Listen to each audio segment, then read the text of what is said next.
네, 안녕하세요. 정일농어 중간고사 대체과제 농업 분야의 인공지능 기술을 발표하게 된 생물산업기후학과 17학번 서정현입니다. 네, 먼저 목표부터 말씀드리겠습니다. 목표는 인공지능의 원리와 농업 분야의 인공지능 기술 적용 사례를 알아보겠습니다. 다음으로 발표 목차입니다. 첫 번째로는 인공지능에 관한 용어 정리, 두 번째로는 인공지능의 원리, 세 번째로는 농업에서의 인공지능 기술 적용 사례입니다. 네, 첫 번째로 인공지능에 관한 용어 정리인데요. 먼저 인공지능의 개념부터 말씀드리겠습니다. 인공지능이란 컴퓨터나 기계가 인간과 유사한 지적인 판단과 행동을 실행할 수 있도록 하는 기술입니다. 이런 인공지능은 학습, 인식, 추론 등의 결과로 구현할 수 있습니다. 네, 인공지능에 관한 용어 정리. 두 번째로 머신러닝과 딥러닝을 설명드리겠습니다. 머신러닝과 딥러닝은 인공지능의 하위 집합인데 먼저 머신러닝부터 말씀드리겠습니다. 머신러닝은 알고리즘을 사용하여 데이터를 분석하고 해당 데이터에서 학습하며 학습한 내용에 따라 정보에 근거한 어떤 판단이나 예측을 하는 것입니다. 그림을 보면 홀런 데이터셋이라는 입력 데이터 값들이 있는데 위의 그림은 강아지 그림, 위의 그림은 고양이 그림으로 되어 있습니다. 이런 데이터 값들을 컴퓨터에 입력해 주어서 강아지는 강아지의 특징 데이터를 추출하고 고양이는 고양이의 특징 데이터를 추출하게 됩니다. 이렇게 쌓인 데이터를 바탕으로 새로운 정보가 들어왔을 때 이것이 강아지의 특성을 갖고 있는 데이터인지 고양이 특성을 갖고 있는 데이터인지 따라 그 새로운 데이터가 강아지인지 고양이인지 구분할 수 있게 해줍니다. 다음으로는 딥러닝에 대해서 설명드리겠습니다. 딥러닝은 머신러닝의 하위 집합으로 인간의 두뇌처럼 작동하도록 모델링된 알고리즘인 인공신경망이 대량의 데이터에서 학습, 판단, 추론하는 것을 말합니다. 이 딥러닝에서는 인공신경망이 제일 중요한데 인공신경망에 대한 자세한 설명은 뒤에 인공지능의 원리에서 좀 더 자세하게 다루도록 하겠습니다. 딥러닝에 대해서 말씀드리면 이 훈련셋이라는 입력 데이터 값 전체를 컴퓨터에 넣어줌으로써 이 데이터에 대한 특징을 추출하고 분류하는 것을 말합니다. 그럼 이제 머신러닝과 딥러닝의 공통점과 그 차이점을 설명드리겠습니다. 우선 머신러닝과 딥러닝의 관계에 있어서 머신러닝이 딥러닝의 상위 개념이고 하지만 이들 사이에는 분명히 차이가 있는데요. 그 차이는 사람에 따라서 데이터를 분류하여 컴퓨터에 인식시켜줘야 되는 여부에 따라서 구분 지을 수 있습니다. 머신러닝은 사람이 데이터를 구분하여 입력, 학습시켜줘야 되고 딥러닝 같은 경우에는 알고리즘이 스스로 데이터를 분류하여 학습시켜줍니다. 그럼 인공지능을 구현하기 위해서는 컴퓨터를 학습시켜줘야 되는데요. 이 컴퓨터를 학습시켜주는 방법에 있어서 차이점이 있습니다. 첫 번째로 지도학습은 레이블, 답이 있는 데이터셋을 컴퓨터에게 제공하여 이를 기반으로 학습하도록 하는 것입니다. 즉, 이러이러한 데이터는 강아지다, 이러이러한 데이터는 고양이다 라고 컴퓨터에게 제공을 하는 것이죠. 그 다음으로는 비지도 학습입니다. 비지도 학습은 레이블, 답이 없는 데이터셋을 주어 데이터의 특징만 보면서 인간의 뇌처럼 스스로 사고하고 판단하도록 하는 학습입니다. 이 분야는 아직 상용화된 기술이 별로 없고 연구 단계에 있습니다. 그 다음으로는 강화학습입니다. 강화학습은 경험과 시행착오를 통해 보상체계를 기반으로 컴퓨터가 학습하는 것입니다. 예를 들면 알파고와 같은 것들입니다. 어떤 게임을 할 때 컴퓨터에게 이 게임의 룰을 알려주지 않고 게임을 실행하도록 시킵니다. 그러면 컴퓨터가 이런저런 방법을 시도해서 우연하게 게임을 이긴다든지 또는 상대방을 이겼을 때 이제 보상 점수를 주게 됨으로써 컴퓨터가 이렇게 하면 상대방을 이기거나 또는 점수를 얻을 수 있겠구나 라고 판단을 하면서 스스로 게임을 이해하고 그리고 게임을 이길 수 있도록 컴퓨터를 학습시켜주는 것을 예로 들 수 있습니다. 그리고 차후에 인공지능의 원리를 설명드릴 때는 지도학습으로 인한 인공지능의 원리를 설명드리겠습니다. 두 번째로 인공지능의 원리에 대해 설명드리겠습니다. 인공지능 원리를 설명하기 앞서서 회귀와 분류라는 개념을 설명드릴 텐데요. 일단 회귀는 한 가지 값을 예측하고 결과값이 하나고 레이블이 연속적인 것을 의미합니다. 레이블, 결과값이 연속적이라는 것은 사람의 키나 몸무게처럼 딱딱 나눠지지 않고 쭉 이어져 있는 것을 의미합니다. 좀 더 자세하게 얘기하면 키가 171인 것과 키가 172인 것 사이에 수많은 수가 있는 것처럼 딱딱 떨어지지 않다는 것을 의미합니다. 그 다음 분류를 살펴보겠습니다. 분류는 새로운 샘플의 범주형 클래스 레이블을 예측하는 것이라고 하여서 어떤 집단, 어떤 분류 체계를 예측하는 것입니다. 예를 들면 강아지라는 집단에 수록되어 있다 혹은 고양이라는 소속에 속해 있다 라고 예측을 하는 것이고, 이 클래스 레이블은 이산적인 것입니다. 이산적이라는 것의 의미는 연속적인 것과 반대되는 개념인데요. 남자와 여자, 강아지, 고양이처럼 그 사이에 연속되어 있지 않는 것들을 의미합니다. 이제 좀 더 인공지능의 원리에 대해서 자세하게 설명드리겠습니다. 인공지능 중에서 머신러닝의 원리를 좀 더 설명드릴 텐데요. 첫 번째로는 가장 단순한 형태로 이제 단순 선형 회귀가 있습니다. 위에 아래에 보시면 hx는 wx는 b다 라는 식이 있는데요. 이 식은 개발자가 설정한 기본 가설식입니다. 그리고 이 변수들을 각각 보면 x는 결과값에 영향을 미치는 한 가지 요소를 뜻하고 w는 각 변수들이 결과값에 영향을 미치는 영향 정도, 즉 가중치를 뜻하며 b는 변수들이 얼마나 치우쳐져 있는지, 편향성을 뜻합니다. 이 x, w, b 중에서 x는 주어진 값, 즉 입력된 값이므로 하나에 결정되어 있는 것이고, w와 b는 저희가 머신러닝을 하면서 구해야 될 값입니다. 즉 머신러닝은 w와 같은 가중치, b와 같은 편향성의 크기를 수많은 수행 반복을 함으로써 정답에 근접해 나가는 것입니다. 앞서 말씀드린 것과 같이 w와 b는 아직 정해지지 않는 값이므로 컴퓨터가 처음에는 식 외에 정보가 없어서 이 w와 b 값을 랜덤하게 설정을 합니다. 그렇게 설정한 다음에 주어진 요소 값을 식에 넣어 산출된 결과값과 실제 참값의 차이를 구하고 그 값을 제곱하여 그 각각의 데이터에서 산출된 이런 제곱한 값들의 평균을 구합니다. 이때 제곱을 해주는 이유는 결과값과 참값 사이에 얼마나 떨어져 있는 정도를 보기 위한 것이지, 이것이 플러스인지 마이너스인지를 구하려고 하는 것이 아니기 때문에 음수였을 경우를 양수로 바꿔주기 위해서 제곱을 실행해주게 되는 겁니다. 앞서 말씀드렸던 과정을 이행을 하고 나면 저희는 특정 코스 값을 얻게 되는데요. 그런데 코스 이 함수에 있어서 w와 b 값은 컴퓨터가 임의로 정해준 값이라고 말씀드렸습니다. 그러면 이 w를 임의의 변수라고 가정을 해보면 저희는 x축이 w이고 y축이 코스인 함수를 얻게 됩니다. 이 함수에서 앞서 시행하여서 얻었던 코스의 접선의 기울기를 구할 수 있습니다.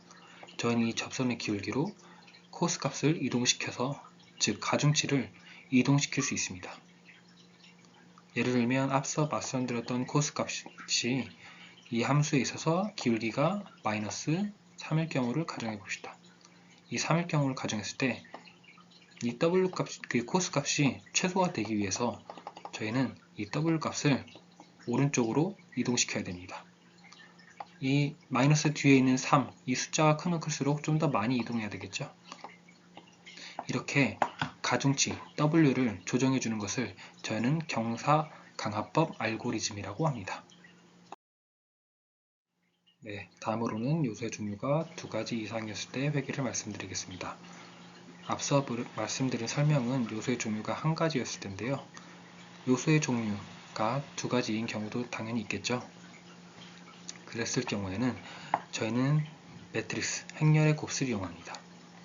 이 x값들은 결과값 y에 영향을 미치는 종류들이고, 이 w값들은 w1, w2, w3는 각각 x1, x2, x3에 정해지는 가중치입니다. 다음은 분류에 대해서 설명드리겠습니다. 분류는 앞서 설명드린 것처럼 결과값이 연속적이지 않고 이산적이라는 것을 말하는데요. 그 중에서도 바이너리 분류에 대해서 보겠습니다. 바이너리라는 뜻은 이제 이진수 이런 뜻인데, 이진수라는 뜻은 수를 0과 1로 표현한다는 것이잖아요. 그런 것처럼 어떤 입력값이 들어왔을 때 그 값이 0인지 1인지 참인지 거짓인지를 구분해 주는 것입니다. 이때의 함수는 이러한 함수를 쓰고 있고, 이러한 함수를 쓰는 이유는 이 함수에서 변수인 wx 값이 조금만 크거나 조금만 작아도 0이나 1로 수렴하기 때문에, 결과값이 수렴하기 때문에 이러한 함수를 쓰고 있습니다. 다음으로는 분류 중에서 멀티 레이블과 멀티 클래스에 대해서 설명드리겠습니다. 이 2가지를 같이 갖고 온 이유는 잘 헷갈릴 수 있기 때문에 가져왔는데요. 먼저 멀티 클래스에 대해 설명드리겠습니다. 멀티 클래스는 다중의 클래스가 존재할 수 있는 아웃풋에서 하나를 선택하는 것입니다. 그림에서 보시는 것 같이 이 파란색 값들은 입력값과 알고리즘인데, 그거에 대한 결과값으로 이런 빨간색들의 결과값 집합들이 나와 있습니다. 이 결과값 집합줄 중에서 확률이 제일 높은 얘를 결과값으로 산출해내는 것을 멀티 클래스라고 합니다. 멀티 레이블을 보겠습니다. 이름 그대로 다수의 레이블, 답이 존재한다는 건데요. 이러한 입력값과 알고리즘을 통해 나온 결과값들 중에서 1개 이상의 결과값을 도출해낼 수 있습니다. 그러면 멀티 클래스에 대해서 좀 더 자세하게 설명드리겠습니다. 이 멀티 클래스는 softmax라는 함수를 사용하여서 결과값을 도출해내는데요. 이 softmax의 특성상 입력값과 출력값의 개수가 같아야 됩니다. 하지만 이 예시에서 보시는 것처럼 입력값의 종류는 총 4개인데요. 그러면 이 4개의 입력값을 3개의 입력값, 즉 개수 조정을 해줘야 됩니다. 이 과정에서 필요한 게 가중치 연산인데요. 이 가중치 연산은 각각의 입력값, 이 4개의 입력값에 각각의 가중치를 조정을 해줘서 3개의 입력값으로 변형시켜주는 것입니다. 이 결과값, 예측값들을 보면 두 번째 게 가장 확률이 높죠. 이 각각에 나와 있는 것들은 확률인데, 이 두 번째 게 가장 확률이 높죠. 그럼 결과값으로 이 두 번째 게 결과값으로 나와야 합니다. 그런데 사실 결과가 두 번째 게 가장 크니까 실제 값은 0, 0, 1, 0 형태로 나와야 되는데, 그 사이에 오차가 발생하게 됩니다. 이 오차를 사용해서 저희는 다시 이 가중치 연산 때 사용했던 이 가중치들을 조정하게 됩니다. 그러면 이제 인공지능의 원리 중에서 딥러닝에 대해서 설명드리겠습니다. 딥러닝은 인공신경망이 제일 중요하다고 했죠. 근데 이 인공신경망의 가장 기본적인 단위인 퍼셉트론을 먼저 설명드리겠습니다. 이 퍼셉트론은 신경세포의 메커니즘에 착안해서 만들어졌는데요. 신경세포는 자극의 합이 일정치를 넘어야지 다음 세포에 자극을 전달하는 메커니즘을 갖는다고 합니다. 그와 같이 퍼셉트론은 각각의 입력값에 각 가중치를 곱해준 값들의 합이 기준치를 넘어야지 결과값 1을 도출하게 됩니다. 이 값의 합들이 일정 기준치를 넘어야 합니다. 일정 기준치를 넘지 못했을 때는 0을 출력하게 됩니다. 이와 같은 메커니즘을 이용해서 저희는 연산을 할 수 있게 됩니다. 그 중에서도 AND 연산자와 OR 연산자가 어떻게 이루어지는지 설명드리겠습니다. AND 연산자는 기본적으로 두 요소가 둘 다 1이어야지 결과값 1을 도출하게 되고 하나라도 1이 아닐 경우에는 0을 도출하게 됩니다. 반대로 OR 연산자는 둘 중에 하나라도 1일 경우에 결과값으로 1을 도출하게 됩니다. 이러한 AND 연산자와 OR 연산자는 각각 x1, x2에 부여되는 가중치와 편향성의 크기를 조정해 줌으로써 AND 연산을 또는 어쩔 때는 또 OR 연산을 할 수 있게 됩니다. 아래 보시면 AND 연산자와 OR 연산자를 할 때의 가중치인데요. 예를 들면 AND 연산자를 먼저 살펴보겠습니다.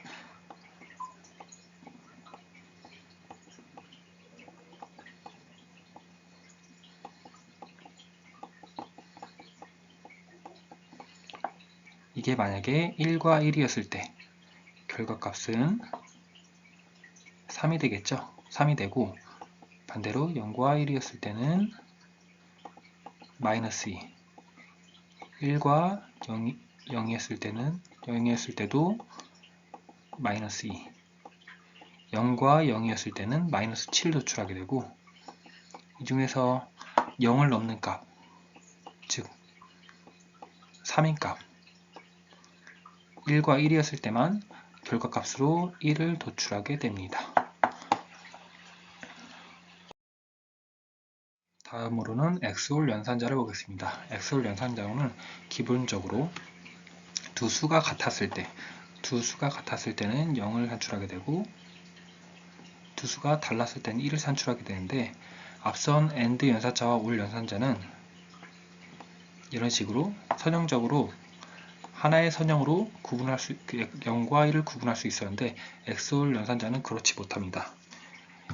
이러한 XOR 연산자는 퍼셉트론을 여러 개 연결해 주어서 구현할 수 있는데요. 이 각각의 퍼셉트론은 각각의 가중치와 편향성의 크기를 갖고 있습니다. 보시는 것처럼 이와 같이 이 복잡한 식들은 퍼셉트론의 연결을 통해 구현이 가능하다는 사실을 알 수 있습니다. 그러면 인공신경망을 보겠습니다. 인공신경망은 앞서 말씀드린 바와 같이 입력 데이터와 여러 개의 퍼셉트론을 통해서 연산을 구축하는 것입니다. 여러 개의 연산망이 구축되어 있기 때문에 복잡한 연산을 할 수 있고 이 신경망이 복잡해질수록 논리적 접근에서 실험적 접근 방식으로 변합니다. 퍼셉트론이 한 개 있을 때는 논리적 접근, 이럴 때는 가중치를 이렇게 두고 저럴 때는 가중치를 저렇게 둬야겠다, 이런 논리적 접근이 가능하지만 이렇게 신경망이 복잡해졌을 경우에는 그러한 논리적 접근이 힘들고 결국에는 결과값을 정답과 비교해서 가중치를 조정해주는 실험적 접근 방식으로 나아가게 됩니다. 그러면 이러한 인공신경망을 기초로 하여서 응용을 한번 해보겠습니다. 그 중에서도 CNN의 형태를 보겠는데요. 왼쪽 그림에 보시는 이 그림은 이 조그만한 육명체가 이 이미지들을 스캔해 나가면서 데이터를 얻는 것입니다. 데이터를 얻게 되면 여기 그림과 같은 특징을 추출하게 되는데 이 특징을 또 각각의 영역으로 구분을 지어주고 그 영역에서 제일 큰 값들을 선정해 주어서 압축을 할 수 있습니다. 이런 특징 출력과 압축을 반복적으로 시행하여서 최종 결과값을 도출하게 되는데요. 이 결과값과 또 정답을 비교해서 가중치를 수정하게 됩니다. 이 그림은 이제 사진을 보고 이 사진 속의 물체가 탈 것 중에 어느 것인지 결정해주는 그런 인공지능입니다. 보시는 것과 같이 CONV, 즉 특징을 추출하고 압축을 하고 다시 특징을 추출하고 압축을 하고 이런 방법을 거쳐서 결과적으로 이 이미지에 나와 있는 탈 것은 자동차라는 결론에 도달하게 됩니다. 응용 두 번째로 RNN에 대해서 설명드리겠습니다. RNN은 그전 데이터가 다음 데이터에 영향을 주는 특징을 갖고 있습니다. HT 함수를 보시죠. HT 함수를 보시면 HT 함수의 변수 중에서 HT-1이라는 변수가 있습니다. 이 변수는 HT 이전의 결과값인데요. 이렇게 식만 보더라도 그 전에 있었던 데이터가 다음 데이터에 영향을 주는구나 라는 것을 알 수 있습니다. 이러한 RNN 방식은 네이버나 구글의 글자 자동 완성 기능, 스마트폰 음성 기능, 챗봇 또는 영상의 자막 자동 입력 기능과 같은 우리 일상생활에서도 흔히 볼 수 있는 기술이라고 할 수 있습니다. 그리고 이제 농업에서의 인공지능 기술 적용 사례를 보겠습니다. 그 첫 번째로는 미숙성 복숭아 판별인데요. 이미지를 통해서 그 이미지 속 복숭아가 잘 익었는지 안 익었는지를 판단해 주는 것입니다. 이것은 인공신경망, 그 중에서도 CNN 기술을 적용하여서 이미지를 분석하고 미숙성 복숭아를 판별합니다. 하지만 이런 영상 자료는 여러가지 광 조건에 따라서 판단이 어려운 경우도 있습니다. 다음으로는 비스캐닝이라는 기술 적용입니다. 이 비스캐닝은 외국에서 사용되는 어플인데요.